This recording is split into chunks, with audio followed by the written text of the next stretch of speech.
I'll just be back. A very good morning to all of you here. This is Gautam.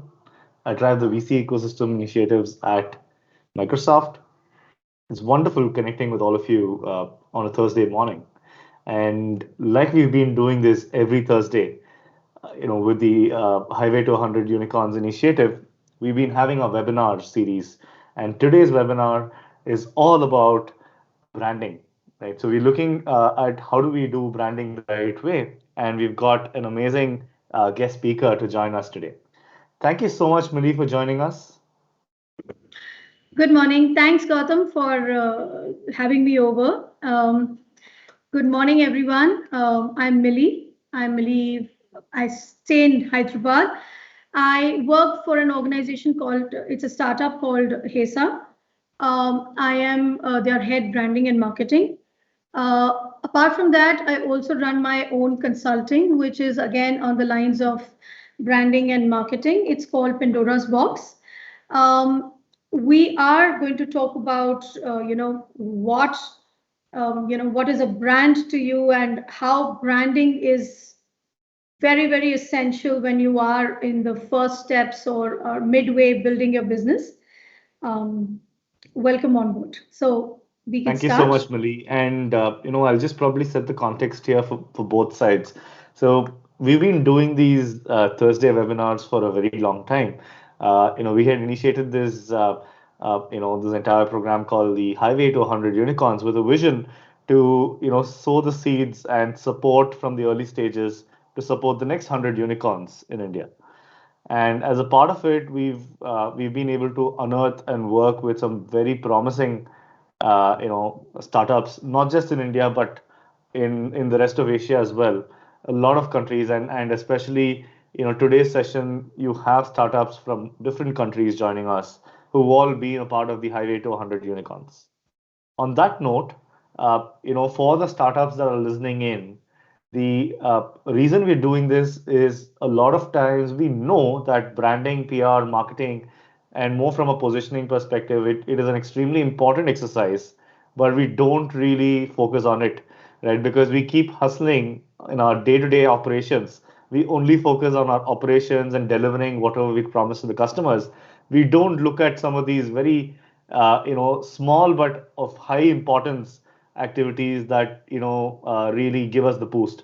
And that is the reason we have Millie here. Millie and I, of course, we've interacted a lot outside today's webinar, of course, and I personally believe she's made a great impact in the branding and positioning journeys of so many founders. In fact, whenever we chat, she keeps telling me it's her life goal or a vision to keep impacting one founder a day, right? And I'm sure that's exactly what she's been doing as she's mentoring a lot of startups across. So Millie, over to you. Thank you so much once again for joining us, and we would be right here. We can always break at logical intervals to take some questions that could come on chat, right? I'm right here to moderate those questions and ask them to you whenever you believe is the right time. Perfect. Thank you so much, Gautam. So I'll just dive in and share my screen. Give me a moment.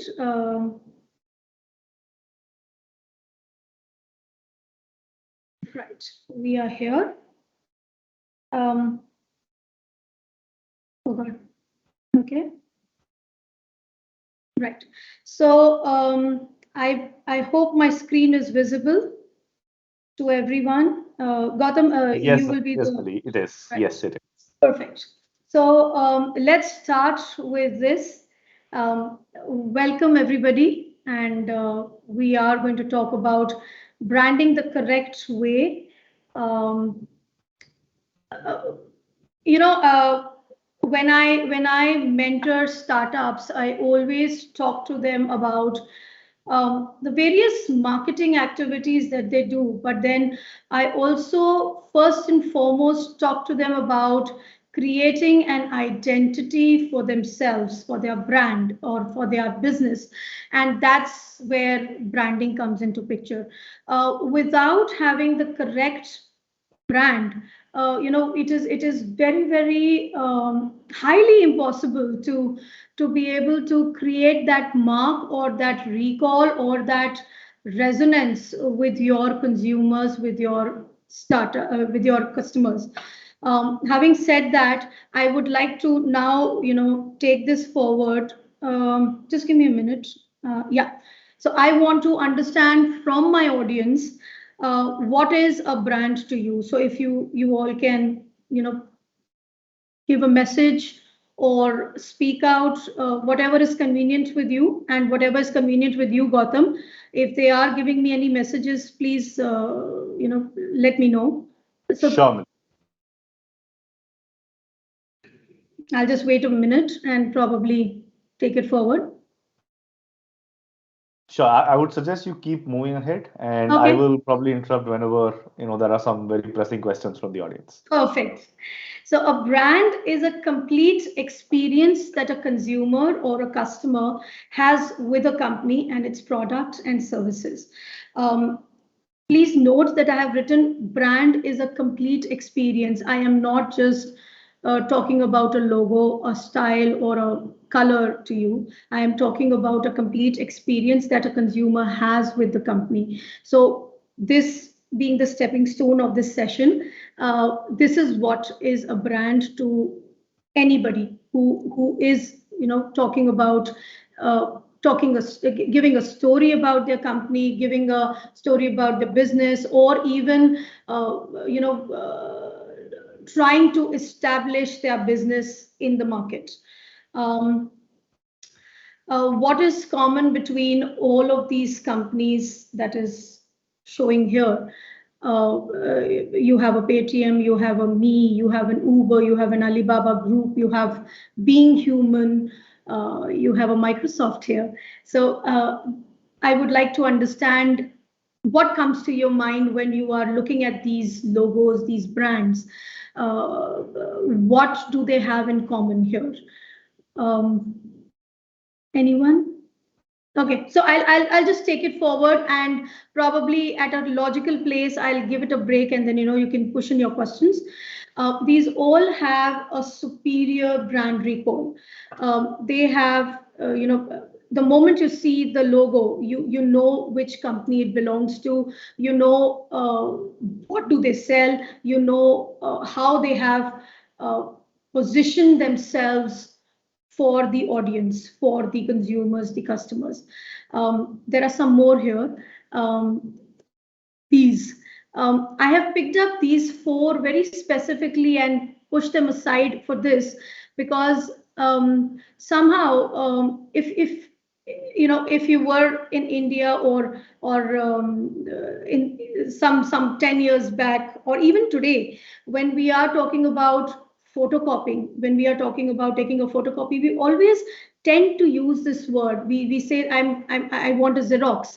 We never talk about the product, which is a photocopier machine or the photocopy. We're talking about the brand, which is Xerox. The same goes for Google. When even though we have gotten into using a Yahoo search engine or a Bing search engine, we still say that I will Google and get back to you. That's the power of the brand association. That's the power of making a brand becoming synonymous to the product, to the product or service that they are selling. Though when you look at retrospect, Xerox had a very tough time disassociating their brand from the product because of various reasons. Because the competitors' products also started, we started speaking about taking a Xerox instead of saying we're doing a photocopy. So this is the kind of brand power I'm talking about. Now let's come to a simple yet powerful brand, which is a very simple image, which is a very simple logo, but it stands for a lot of depth. It stands for a lot of other values that it conveys through its just the logo or through the brand which is already there in the market. When you talk about an HCL, it's a simple font, it's a simple logo, but right now at this point of time, HCL has already touched a market cap of a market cap of $50 billion. That itself speaks a lot. That itself speaks a lot about the brand. That also talks a lot about that it's not the logo which brought it to this place. It is the other things, the other 360-degree brand essentials which have brought HCL to the level it is at right now. The same goes for Tata. Tata started off with just one product. Now it has so many multiple industry products, and you have a Tata Tanishq, which is a gold jewelry product. You have a Tata, you have a Titan, which is a watch. Then you have a Tata Power, which is they're into electricity and stuff. Then you have Tata Motors, which is very, very, very well known worldwide. So what I'm trying to push or trying to convey over here is the logo can be very simple, but then it is the branding that accompanies this logo which creates the right messaging for the customers to be able to have the best recall, the best resonance, the best association with these brands. Are you the next big brand? So here I would like to take a break. I would like to understand from everybody, do they understand, what we are talking about, that it's not just logos or it's not just how you style your logo. It is more in depth, and it's more material matter that counts rather than just logos. So if everybody's on the same page, I can go ahead with the next slide. So maybe quick 20 seconds we can wait. Anyone who wants to share something on your branding journey, how you've looked at your brand, anything that you want to convey, you can go ahead and convey it right away. So many we've got a good mix of startups and founders from different countries in South Asia, and it's always great to understand the perspectives from different regional backgrounds, the cultural backgrounds that we'll have on what the brand means to them, right? Or a logo means to them, or what a brand means beyond just a logo to them. Definitely. So yeah, I mean, I would love to hear from everybody here if they have something to share in their branding journey or in their journey So Millie, as a startup. there's one question for you. How did they how did they get to the name or to the way they want to display their brand? I would love to So hear there's from one question that's coming from a founder, right? And the question to you is, how do I differentiate my brand from just an interactive logo? Because I've always thought that the brand is much bigger than a logo. So they want you to give your 2 cents on some of them are confused with how to bring in all the essence of all that they think into a logo versus how to perceive it beyond just a logo as a brand. So, see, there are, like I said, throughout the session, I have different slides which will bring out the different essentials other than the logo. And also, I have a live, like I said, HESA, the logo itself speaks a lot about the product and service that we provide to our target audience. I will be also dissecting that logo or that brand for everybody down the line. I mean, towards the end of the session. So, what I would like to understand right now is what is the kind of mix I'm looking at in these startups, and also if somebody can share how did they come about getting the name, the brand, or getting the essence of your values, the values that your company is known for, those values translated into your brand name or your brand logo. Right. I'm just looking at some of the responses on the chat, Millie.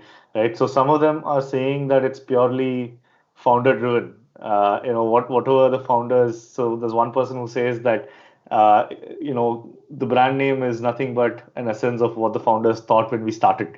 So I think from the pattern of responses I'm seeing, really, two things are coming out. One is, many people feel that they started with a brand, from a brand identity and a name, and probably, the venture and its morals and its values have evolved from where they started, right? So that's also there. So, we're seeing two kinds of answers. One is, people who say they have, from day one, they've been trying to, have the brand logo and the name resonate with what they do. And there are a couple of them who said it is what first struck them as a founder. And there's one person who's interestingly said that, they went to the brand name for which the domain was available. I think that's a very practical, response, right? You go with the brand name Surely. where the domain is available for you. Right, right. So that's actually a classic case with a lot of startups that they are very practical. So what I like about the startup journey is that um, the founder is pretty practical on all these matters, but what the founder fails to miss is that what they start with is a small a small business that might turn out to be the next unicorn, that might turn out to be the next big thing in their industry. For this product or this service that they're providing to it, for it to become the next big brand, the next big thing, it is imperative that they, I'm not asking you to go to a branding agency for it, but like someone very nicely said, that it is the founder's thought, which turns out to be the logo and turns out to be the company name. I would like you to put a little more thought when you are deciding on a company name, on a company logo, or on what kind of what kind of resonance you want your audience to have with you, what kind of recall you want your audience to have with you. These things definitely play a very important role in creation of your brand. So it is more on the lines of the intangible essentials that you need for your name or your company to become a brand. It can be a small thing as what kind of communication pattern do you want to start off with when you are speaking to your audience. Your communication can be personality driven. It can be a bold communication pattern, it can be a submissive communication pattern, it can be a right in the face kind of a communication pattern, that we are talking about our competitors, but we are also better than our competitors. So that's the way you want to portray yourself. You want your audience to perceive you. So these all things do matter, and if you put a little bit of thought on during the start point of your journey with your startup, you will be able to pick that thread of storytelling, or pick that thread of how you came about with your your startup much more better and in an encompassing way, rather than just having a convenient name and a logo to your brand. So having said that, I will go forward with the session, and also point out the various aspects that we need to look at when we are talking about a brand. So important to know, there are three things which are very, very important when you are trying to look, trying to brand yourself. The why of branding, then what of branding, and how do you want to create your brand? How do you want to create a long lasting brand? So why, what, and how, these three questions, if you answer these questions correctly, probably you'll be able to start with your branding process at the nascent stage of your startup, rather than trying to see nothing is impossible, even when you are in the middle of your journey, or you are a completely growth phase startup, you can still brand yourself. But then whatever perception your audience has already got of you, it is very hard and it is very, very time consuming to change that perception of your audience to where you want them to perceive you as. So hence, we always say that start small, but keep on going, doing this activity at regular intervals for you to be able to get the maximum value out of your brand. So the first question, like I asked, is why do you need branding? There are different ways of looking at why do you need branding. If you already are convinced that yes, you need a brand to start with, then it's good. If you are not convinced, it will take you some time. But then what I am trying to do over here is give you the plus points that a brand will bring when you start off with the branding at that nascent stage. So first point being, it creates a differentiator between your product and that of the competition. So when you create a branding, that is, again, like I said, it is not just logo, it is not just the name, it is more the messaging, it is more the positioning that you create for your brand. That's the differentiator which will take your brand forward than the competition's brand. Then you have establish an association with products value proposition. So you have your products value proposition. How can you associate your audience, and how can you establish a connect, an association with your customer, and your product's value proposition is also why you need to brand. Because without that association, without your audience resonating with the fact that they understand you, they understand your product, they understand the value proposition that you bring, you will not be able to create a brand for yourself. So that is very important. Then create a recall. I mean, there are competitions. There are competitions which are in the form of other companies. There are competitions which are in the form of the traditional way that, the problem was getting solved and now you're solving it in a different way. So you need to, again, message or convey the message of your brand in such a way that it becomes an easy recall. It gives you, you will be able to make your business recognizable. You will be able to make your business recallable or with your audience.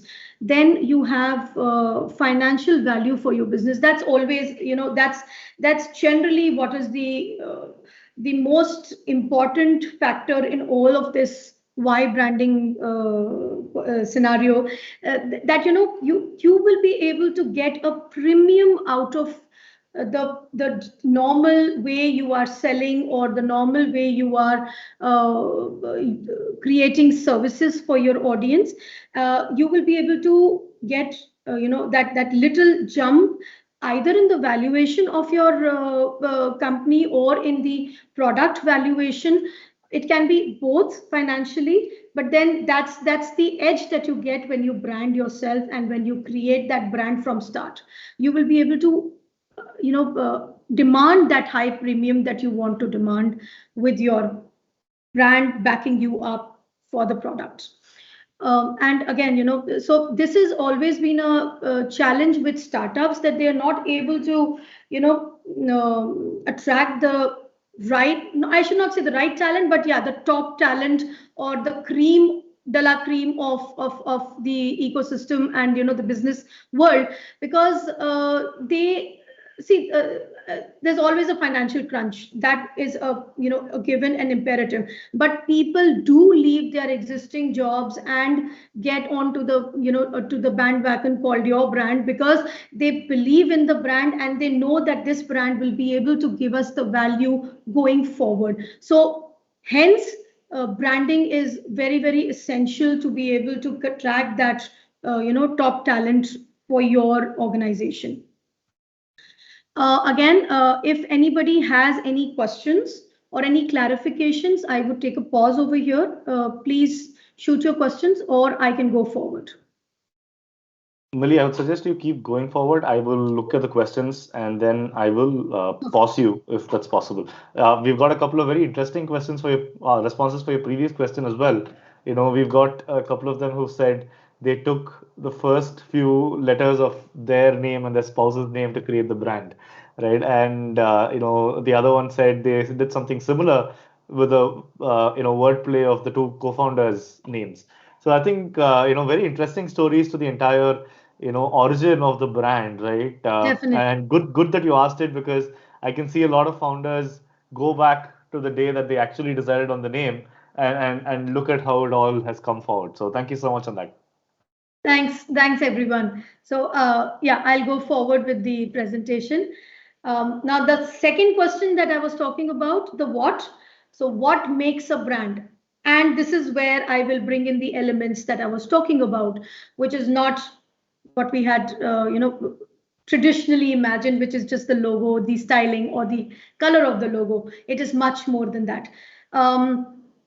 So you have your value proposition, you have your employees, which make your brand, quality of product and service. That is a given. So that is the base with which you start. But then for in the branding picture, it is one of the elements which is part of your brand.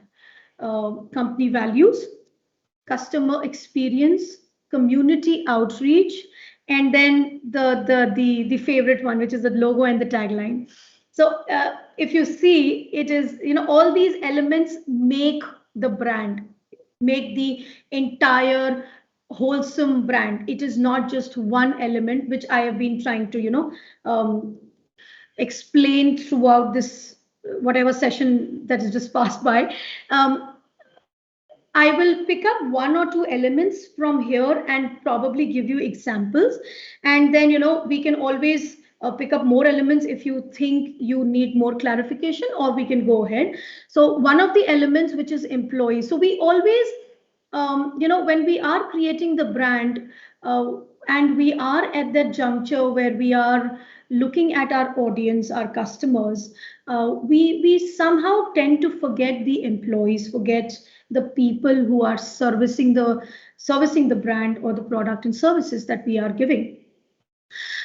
They become of utmost importance because, like I said, you start off with a concept, a value of your brand.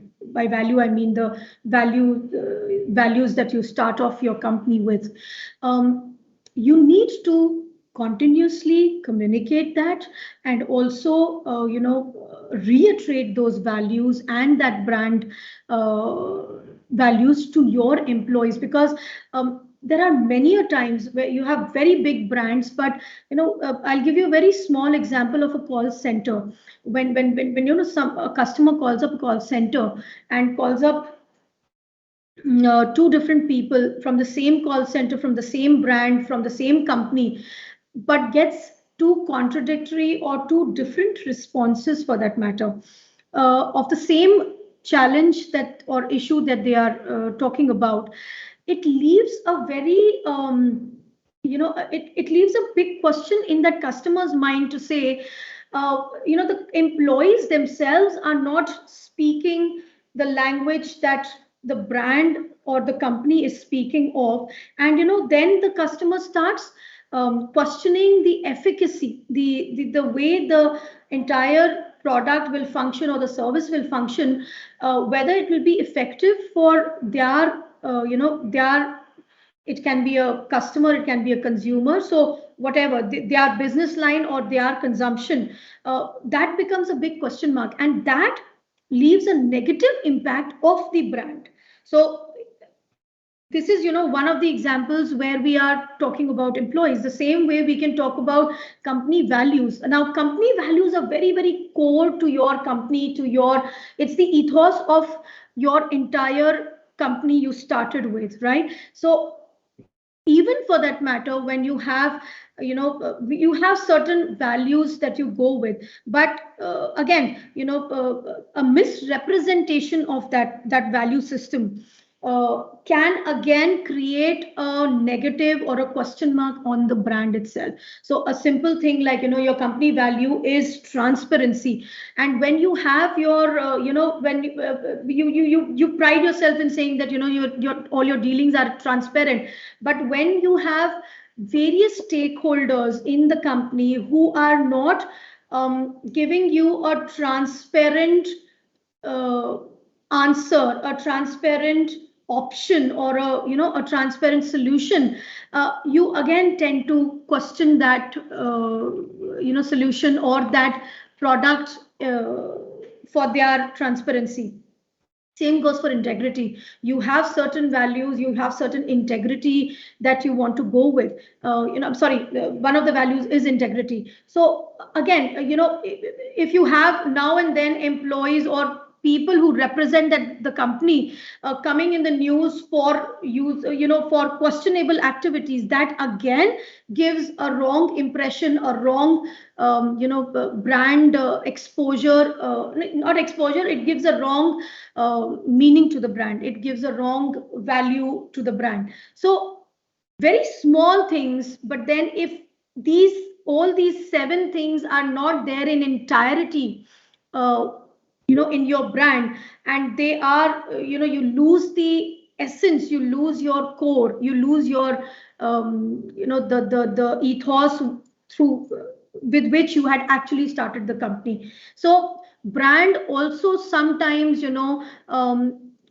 goes back to resonating with the values of the company. So that is very, very important, that you have a very good understanding of all the essential elements to your branding, and then work towards correcting one of them one by one. Again, these are not an exhaustive list. Depending on what industry you belong to, what work do you do, you will have other interventions and other elements to the brand, to the entirety of the brand. But these are very, very common ones which I have taken.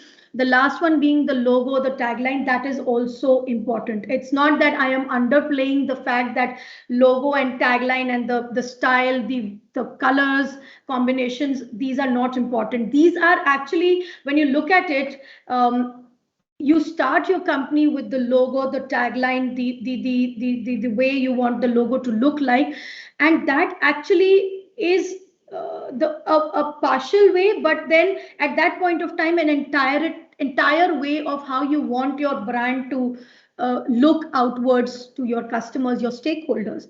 Why I'm saying stakeholders, again, there are a lot of people involved in your company, in your business, and I will be talking about that going forward, who also, create a good brand for you, and in reverse, you create a brand value for them. So coming to logo and tagline, I would like to take, one logo that, I said, my company, the company that I work for, HESA.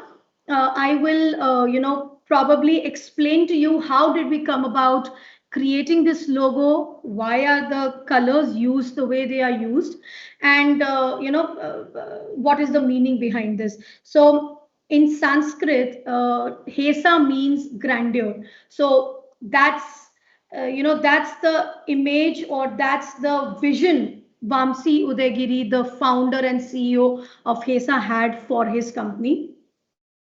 And then the product and service that we have in our company, or the kind of work that we do in the company, is we bring the urban people, sellers, retailers, audience.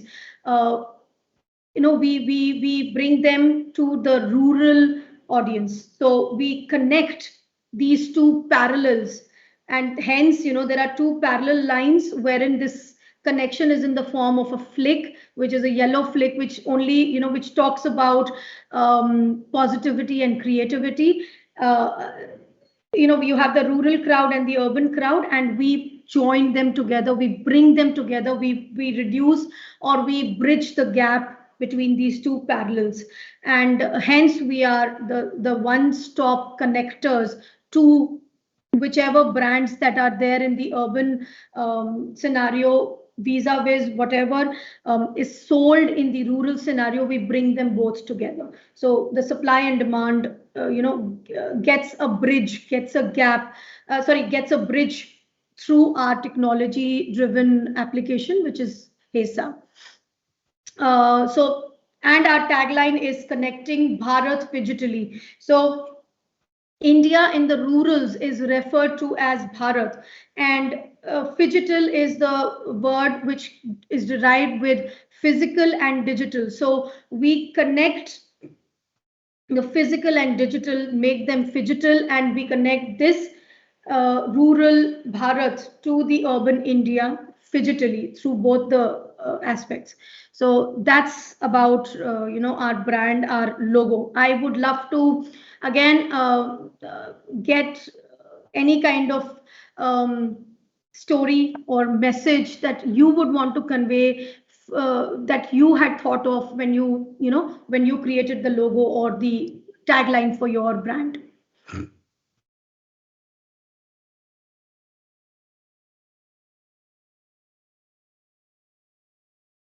We'll just wait for a few seconds, Millie, for the responses to start coming in. Sure.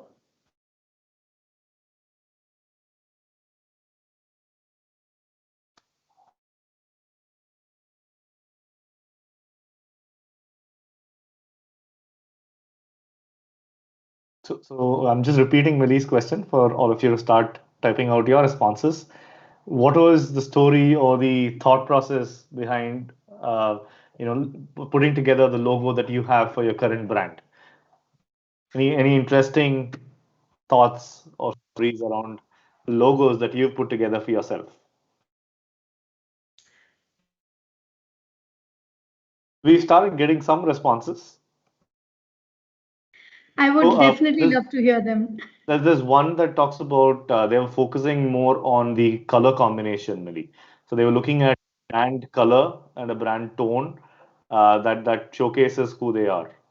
Maybe if you can explain that a bit more in terms of what you meant by the tone and the color for your logo, that would be great. By who they are. Someone has a very candid response, Millie. So right. We've got a few more responses. There's one very candid and quirky response that says, "We went ahead with the fastest and the earliest design that my designer gave me." So I think, which is a very... Like I said before, it is good to go right now, but then rebranding is a very, very big and expensive exercise. So I would suggest to give a little bit of thought on your brand, on your one more very interesting how you want to convey yourself. So I am fine with. I'm sorry, Gautam, did you say something? Go ahead. No, I was just saying that I am fine with you going with the fastest turnaround for your logos. Like I said, logo is one of the part of the brand, but then I want you to work on the other aspects of the brand. How would you want to communicate yourself to the... So Millie, there is another founder that's said they were looking at positioning themselves from a trust and a credibility and being their perspective, and hence they chose to go with a monotone everywhere, be it the logo, be it the packaging. They preferred keeping it black and white to keep it very simple and say they are one among them. So that's one of the other founders who said the values that they wanted to present, they chose to keep the color combinations monotone across packaging and the stories they've had. That's fantastic. So that is the story, or that is the kind of answers which will help us understand. By us, I mean you folks yourself, to understand why did you choose that the logo or the coloring or the brand name. But apart from that, like I said, you need to also understand what is the motive, or what is the communication, or what is the kind of message you want to convey to your stakeholders, to your audience. That will also decide your brand, the brand, what you say, identity, or the personality of the brand. You want to come out as a very trustworthy brand, then your messaging will change. You cannot have a messaging which says we are the best out of the lot, because that is not something which a trustworthy brand would say. The trustworthy brand would actually try to communicate to say that, we do this, and these activities, and hence we are contenders to your trust. This is the way your messaging or your you will build a perception about your brand, about your company, about your business to your audience. So I hope I am Gautam, please let me know if I need to give another example, because if people want another example, I can definitely pick up something, but this is the kind of overall story I want people to weave for their company, their business, their brand. It is not just that we are trustworthy, so we are trustworthy. You have to showcase why you are trustworthy, and that should reflect in all the. So when I say messaging, I just don't mean blogs or posts or article. I also mean your marketing collaterals, the collaterals that you will use to communicate with your audience. It can be in the form of posters, it can be in the form of advertisements, it can be in the form of simple YouTube videos. Your messaging will reflect, your brand will reflect in all these aspects, also in all these deliverables. I will put it as deliverables. They will reflect in all these deliverables. I'll take the next how of branding now, and we can come back to and same way I'll keep pausing with any comments that keep coming away. Perfect, done. So then there is how to create a lasting brand. This is one of the most what do you say active part of the the session, because here you will know of various arenas that you can explore to be able to convey your brand, or push your brand to your audience and create that lasting impression, that lasting brand that you've been wanting or anybody wants. The first one being consistency. You need to be consistent in what you are doing or conveying or messaging to your audience.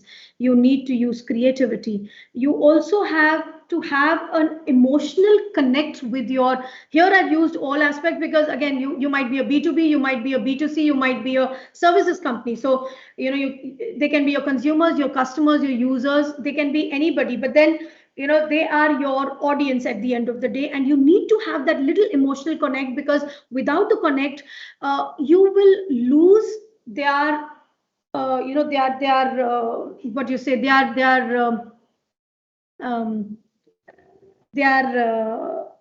recall. They'll not be able to recall your brand that well till the time you don't emotionally connect with them. So that is one thing. Then there is, of course, like I said, you have competition, you have to set yourself apart. These features will, once you have your unique value propositions, you will be able to set yourself apart from your regular competitors, and also in that process you will create your brand. The biggest contributor of how do you create a lasting brand is our tools. You need to use various tools. Here I would like to point out Kepfer's book, which he had written, which is called lasting brand strategy. So the different strategies to branding. So that is one book, Strategic Branding, which helped or helps a lot of startups and founders to understand the various tools that they can use to create their brand, or to create a wholesome brand instead of just the logo and the taglines. So I'll not be able to cover a lot of tools, but then I would like to cover up two commonly used tools over here, and one of them being customer journey mapping. So here I would, you have your customer, and a typical customer journey starts with, gaining attention of the customer. Then the customer gets into a consideration mode. They buy the product. Then you need to service them, as well as once you service them and they come back to you again and again to buy other products, or they recommend you to other families or consumers, then they become your loyalists. So these are the different, aspects to a customer journey. They will have different touch points that you need to establish for these customers.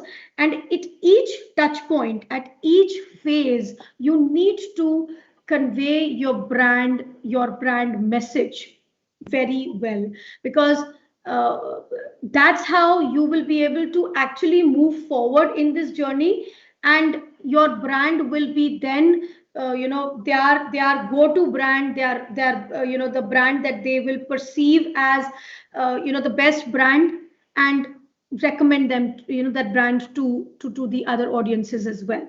So I have just broadly given the different kind of touch points that you will have. If you're a physical brand, you have physical touch points which are down below. Then if you're a digital brand, you have an array of media that you can cover, and these things will help you create that rapport, create that link to your audience through your brand.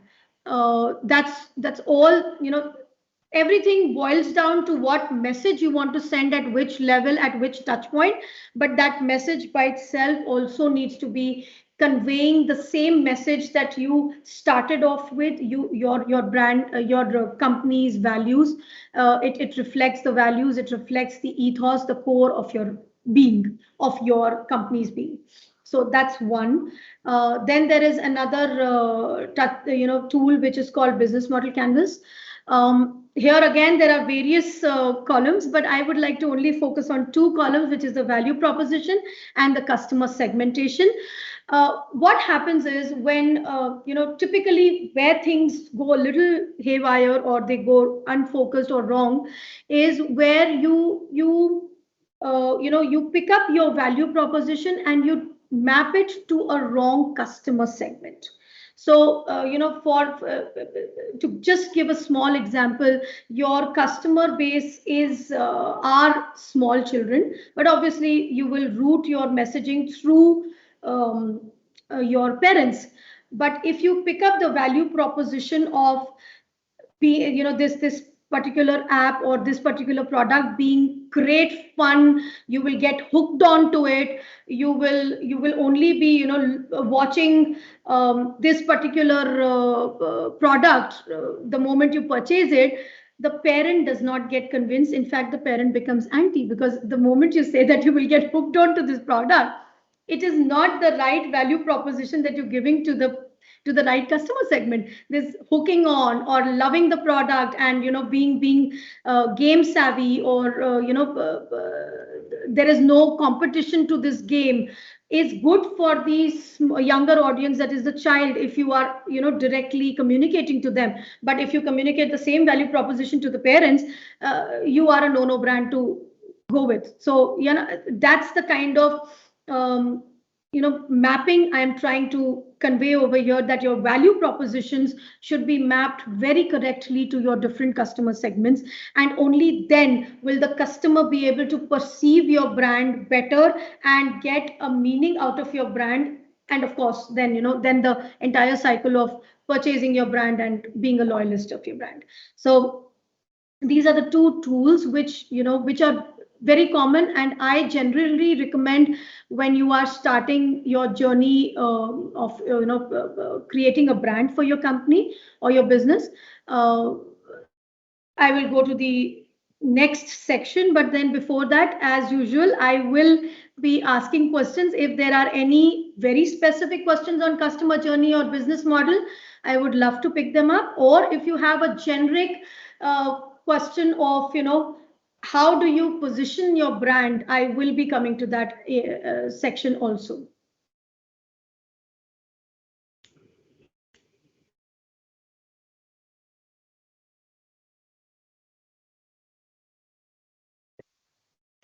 I will wait for 2 minutes.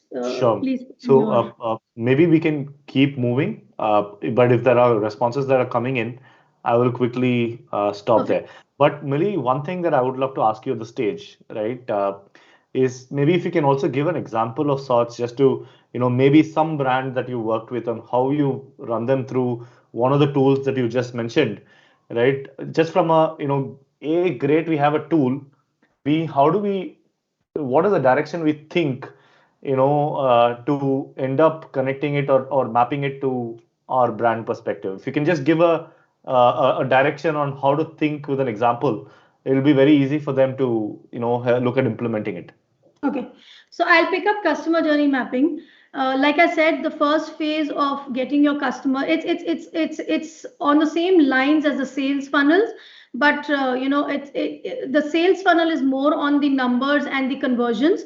Here we are looking at messaging. So the first aspect of getting your customers' attention, you cannot. So when you are talking about, how do you get your customers' attention, you have to pick up features of your product, but then the messaging of that features has to be in a way that it attracts the attention of your consumer.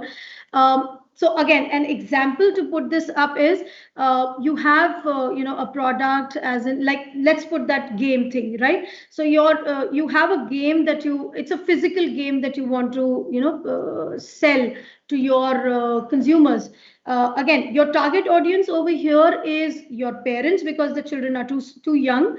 They can be your indirect audience. You can consider the children as an indirect audience, purely for the reason they're not the decision makers. So you would want to convince the children, but you would want to convince the parents more. So when you get them into an attention phase, you talk about the different features of your product. But when you convey this message, if your your ethos or your value system says that you will talk about being a trustworthy brand, then you will be putting in the features in a way that you explain to the parent that whatever said and done, it's a game, but you can trust us on not creating a negative impact on your child. And also you can speak about that value proposition, which is probably educative in the game. So it is an education based game, or it educates the child to be able to play the game, but also get some get some information, get some education while you're playing the game. So that's one thing. Then you have the consideration phase. Now the consideration phase is where the buyer is thinking of purchasing your product. So again, over here you will still continue with the same ethos that is building the trust, but with a different messaging, because again, here you want them to buy your product. So the next phase will be buying your product, so you want them to buy your product. So how will you go about doing that? Again, you will try to convince them with the competition, but you will still build that trust factor to say that competition has these three things that we does not have these three things that we have, but we also we are a trustworthy brand, and we will not let your child get probably hooked on to this game so badly that they forget about their studies. And again, you can bring in the element of saying that we are still playing the game, but as well as in parallel educating the child about the various aspects in the game. So That can be one way. Buying, it's very simple. The customer buys the product. But again, over here, building that trust again to say that you've not made the wrong choice by buying a product is also important. Again, the messaging will change, but the trust factor will still continue. Servicing, now servicing is the place where, you know, the value, that is trust, is used the most. The prompter you are in servicing, the prompter you are in responding to their service challenges or issues, to their queries, to their blocks, also, you know, brings in that trust element. Yes, I can rely on this company to solve my challenges or issues that I'm facing with their product. They have not sold the product and left. They are servicing me. So that's again the trust that is getting built. So I have taken, you know, one value that is trust, and I've just weaved it around all the phases of the customer journey. Loyalty, that is more on the customer's side rather than us. But then when the customer refers us to another person or the other customer or the other consumer, they will refer to us as a trustworthy brand. And I have tried it. See, a referral by itself is a trust that is getting built, but they will also talk about all the interventions that we had with the same line, trust, and, you know, give a referral of somebody else who wants to buy the product. So that's the one common theme that I've picked up, which is, again, you know, that is building my brand, and my brand is a trustworthy brand, as well as going through all the the entire customer journey up to loyalty and referrals. So this is one example that I could think of. I will go ahead now. So Rome was not built in a day. The same way, creating a brand is a thorough and continuous process. So, like I said, you can start small, but you cannot stop somewhere. So once you've started, you need to revisit your brand. You need to revisit all the aspects and essentials of your brands to be able to be one with your customers, be one with the products and services that you're providing. So it not only looks at the physical aspect, that's a logo or a tagline, it also looks at other intangible aspects like a personality, identity, image, positioning, awareness, and also loyalty of your customers. So a brand, these are the essential elements. These are the 6 essential elements that you need to look at when you are looking at a brand in an entirety. So with this, I would like to give an example so that it is more easier for you to grasp. I will take my example, that is me as an example, and I will talk about the branding essentials, how I am portraying myself, as a brand to others, and how do I incorporate my internal stakeholders and my external stakeholders and showcase them, my 2 different personalities or positions or image that I have of myself. So when I'm talking about myself with my internal stakeholders, customers, or whatever you call them, for us, our internal stakeholders are our employees, our vendors, our service providers, our freelancers, our consultants who are associated with us. And for me, it's my family that I'm looking at. So when I am portraying myself or when I am conducting myself with my family, I might be considerate, I might be very, very soft, very chirpy, I might be very, very jovial with them. But when I go to an external community or an external stakeholder, they might be my employers or people I interact with out of my comfort zone. I might be a very professional person. I might be sometimes to the point, not joking around, not being a jovial person that I am at my home. But then these are the 2 different personalities that I have. But how do I convey my values, which are core to me, to both these people is always the essence or the essentials of the brand. So coming back to the branding essentials, you have the brand identity. I have just highlighted some places in the definition which is to be just picked up and received. So you have the brand identity, you have the personality, you have the brand positioning, which comes from three different elements. I will talk about those three different elements a little later. Brand awareness, brand image, brand loyalty. So when you talk about a brand identity, it is how your consumers have perceived or have concept have perceived you as an entity. And then when you talk about personality, yes, it has a human traits, it has human characters, but it is again associated with the brand. So like I said, you might be a very bold brand, you might be a in the face brand, or you might just push yourself to become a trustworthy brand because that's the ethos that you want to go with, or the value that you want to go with. Whatever you pick up for yourself, for your brand, you need to convey that through these different elements or essentials, which is the identity, the personality, the positioning, the awareness. Now how do you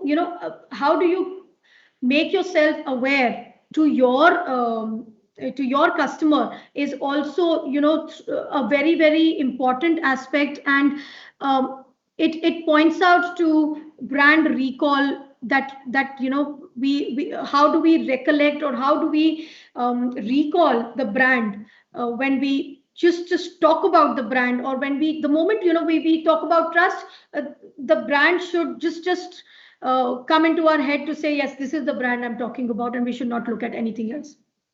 So these are the 6 essentials of branding. What I am now going to do is, we have spoken about different essentials, we have spoken about different aspects and different stakeholders here with different value systems. And what I would like to last in the end do is bring it all together in one cohesive framework, which is called brand management framework.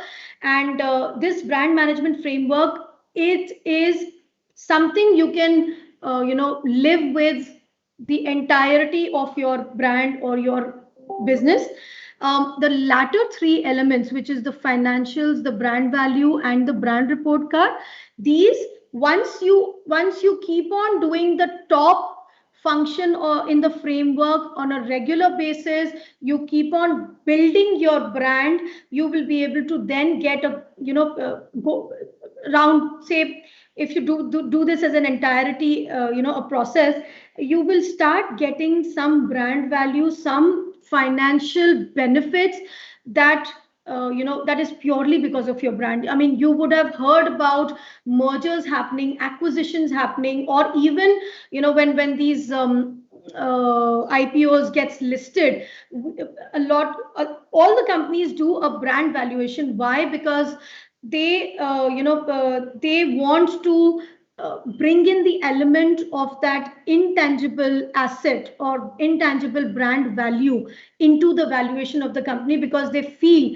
that the brand has become bigger than what they perceived it to be, or the product and the services that are being sold under the brand, the brand has become a much bigger identity than the product and services alone by themselves. So here, the brand identity, the personality, and the brand positioning, these 3 elements, if you translate all these 3 elements into your messaging, into your communication, and communicate it going forward to your consumers, again, stakeholders, different stakeholders, you will get brand awareness, your brand image will get formed. This brand awareness and this brand image is nothing but there in your customer's mind, and how your customer perceives you, your company, your brand as. That's why all these things result into a customer based brand equity. Customer based brand equity is nothing but all the other elements like a brand recall, brand image, brand awareness, you know, taken into account, and then a customer based brand equity getting formed with your consumers or your audience or your customers. Once this is done, you will, you know, your customers will start perceiving you, your consumers will start perceiving you as what you would like them to be perceived, like yourself to be perceived as. Again, over here there might be that whatever perception they get out of this messaging might be a little left or right or haywire than what you wanted them to perceive you as. At that point of time, you need to again redo this entire activity with a different value or a different take, you know, change your focus to a different value, basically, probably because probably the value that you wanted to push is not something that the customer is willing to take. So then you change it and, you know, again do the same exercise. After doing it for 1 or 2 times, you will be able to come at a, you know, a win-win mix of your messaging that you want to communicate for your brand and what the customer will perceive you as, you know, what brand they will perceive you as, that will match. And that's where that combination needs to be carried forward, you know, all throughout the brand cycle. If you want to change the perception going down the line, again, you know, you might have thought, you know, this is my core right now, but then 5 years down the line, 6 years down the line, you want to change that core perception, you need to do this exercise again. But then this exercise will just give you the clarity where you are going wrong, or what do you want to tweak and improve on, and come to your branding, your brand perception in the minds and in the heads of your consumers. This is all from my side. I am open to taking, you know, questions. Again, this you know, this entire tree that I had spoken about, that will always be the focus when we are branding ourselves.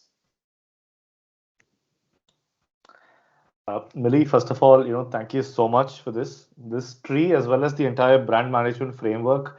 I think it's just gold dust, right? Because the way you've been able to summarize a lot of very important, but some of the concepts that go over the head of some of the founders. Because as founders, a lot of us, we are so passionate about the product that we are building, and the market that we're trying to solve for. At times we don't really spend the amount of time required on the positioning part of it, right? We don't really know what kind of impact it has, because the only way, or the large way of us looking at it, is always sales driven, right? We say, and then given that many of them on the call are also B2B, a large number of folks are B2B, while there are a few who are also B2C, but everyone's tech driven, right? There's a good number of people who are, B2B and B2C. The approach has always been sales or direct marketing driven, right? We Right. forget the entire positioning part of it, which is probably the mother of all activities that you do, right? We come down to, hey, X amount of effort that I put, I would do that in talking to X number of people, trying to convert them. So we get into the day-to-day operations of Right. things that we forget. The most important foundational aspect is getting the branding and positioning right. And that's Right. where I wanted to really thank you, because even in our Thursday webinars, we've been doing a lot of hands-on sessions. Our idea has been doing hands-on sessions, and we've been focusing on GTM, sales, marketing, and a bunch of things that are really hands-on. And that's where we really wanted to take that pause today, right? Take a pause, forget our day-to-day operations, and relook at how are we really positioning our company, because Right. it has a great impact on the story that gets conveyed to potential employees who may or may not end up joining you, right? Correct. The potential customers that that may look up at your website, or on Google, to see who are you and how are you positioning yourself, right? There are so many stakeholders, including potential investors, right, for whom the story that you convey is the first thing that really hits the eye. So I think thanks a lot for helping us pause a while today, and allowing us to think from a different framework that you've exposed us to, right, in terms of both the brand management framework as well as the decision tree that you put together. So Right. on that note, Millie, if there are any final thoughts or end that you would want to convey to all the startups here, because there are two things. A lot of times we refuse to end up seeking support, right? And that happens because of two things. One, because we are neck deep into our operational challenges, of closing deals and delivering those opportunities, that Right.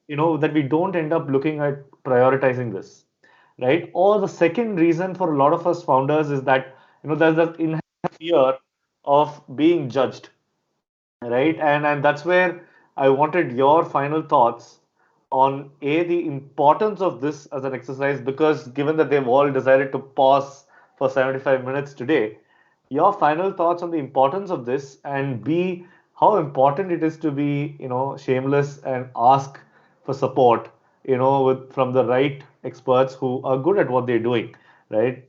Your closing thoughts on these two, Millie.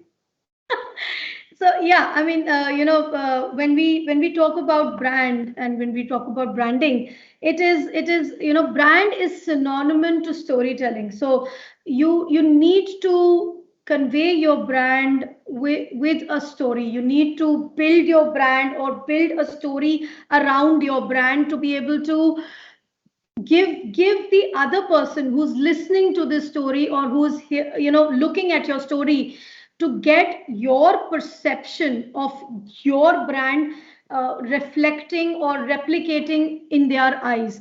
It is a very, very important point. I mean, so you need to. So what happens is, typically when you are probably founding this company, or when you have thought of this company and the product and services that you want to sell, you really get all boggled down into the functional part of the entire business or the startup. We the best way to get somebody's attention is to weave a story and then speak about it. So if I can say what is brand in just one line or one word, it is storytelling. You need to tell the story about your business to your audience, and tell it or convey it or communicate in such a way that they also understand your perception or how you thought of building this brand or how you thought of building this business, and it comes in that narrative to your audience. That is the first thing. The second thing is, it's uh, why I might just pick up a very, very, very small subject here. Even when we are graduating, we graduate with one stream. We our colleges or our education system does not allow. This is typical Indian scenario that I'm talking about. It doesn't allow us to take any more than one this thing function or industry speciality when we are graduating. Why? Because we need to focus on that one thing. So when that is the pretext, or that is the foundation that we are in, we as founders also can only focus on one or maximum two aspects of running or being in a startup. It's always good to reach out where you are deficient in. I mean, you can say that I will do it. I can manage it. I will read some books and I'll get some, information. I'll go to blogs. But who will point you out to the right blogs or the right books? You need to, and in this point, I always, whenever I mentor startups, I always ask them, do you have mentors? Do you have advisors on board? If you don't have them on board, at least are you taking advice or mentorship from people? Because it's very, very important at this nascent stage for you to get into or get a bigger picture and start working towards that bigger picture rather than correcting yourself when you are 5, 7 years down the line. It, like I said, branding by itself, if you start from small, it's great. You can grow with the brand, and you will get your ideas or your messaging correct at that nascent stage itself, rather than doing that when you have already grown. And rebranding is a very big exercise. So having said that, doing anything from scratch when you have already grown is a big exercise, and it is a cumbersome exercise. Hence, we always point out, or we always hence the ecosystem has been built. You have your incubators, you have your accelerators. Why? Because they know your requirement probably better than you, and they can provide these answers to your requirement at the right stages for you. So that's all that is there in my mind, which is which I have poured out on those two topics, Gautam. So over to you. Thank you so much, Millie. So I think that was very candid of you to put that together. So on that note, thank you so much to all the startups also who are part of this. We will keep having these Thursday sessions. It was a great quarter with multiple sessions that we had between in the last couple of months. So once again, on behalf of Microsoft, Millie, I would love to thank you, for spending your 75 minutes with us on a Thursday morning. I know how busy you've been with HESA growing so fast, as well as the umpteen number of startups you've been supporting through the various organizations you volunteer and work with. So once again, very grateful for your time and for your support. We will be in touch with you because there are a lot of things happening at Microsoft as well, and I'm sure a lot of our startups would benefit with your time. Definitely, I'm game for it, and thank you everyone. You all have been great audience. Thanks, Gautam, for stitching it all together for me. It is really always a pleasure to talking to you and interacting with you. And all the best, everyone, for your endeavors here on.